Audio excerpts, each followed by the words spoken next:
Viral di media sosial sebuah video yang memperlihat detik-detik seorang perempuan yang menghadang mobil di jalan.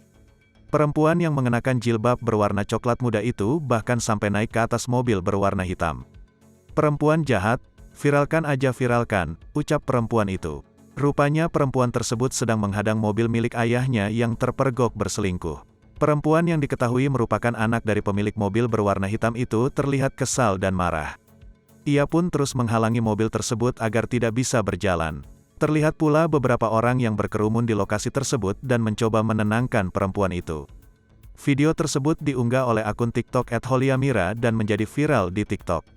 Saat dikonfirmasi Tribun Tanda Hubung Video.com pada Selasa, tanggal 4 Januari tahun 2022, pemilik akun @holiamira membenarkan kejadian itu.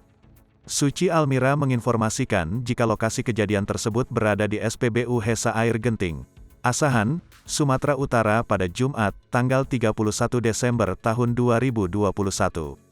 Kejadian terjadi sekitar pukul 22 waktu Indonesia Barat malam hari, tepat pada saat malam menjelang Tahun Baru. Itu lokasi kejadiannya di SPBU Hesa Air Genting, Asahan, Terang Suci. Ia menerangkan saat kejadian banyak warga yang ikut membantu untuk menenangkan keadaan. Setelahnya, warga membawanya ke pihak berwajib di sekitar lokasi. Setelah itu ia dibawa ke kantor polisi Kak, ujarnya. Suci menjelaskan jika sebelumnya istri sah bersama anak-anaknya sudah memantaunya secara diam-diam. Kemudian mereka mengikuti mobil hitam itu dari Sungai Kepayang. Awalnya sudah diikuti diam-diam sama istri sah dan anak-anaknya dari Sungai Kepayang, jelas Suci. Lantaran kesal anak perempuannya itu langsung menghadang mobil sang ayah. Bahkan hingga nekat naik ke atas mobil tersebut. Dan yang manjat di atas mobil itu anaknya, ungkapnya.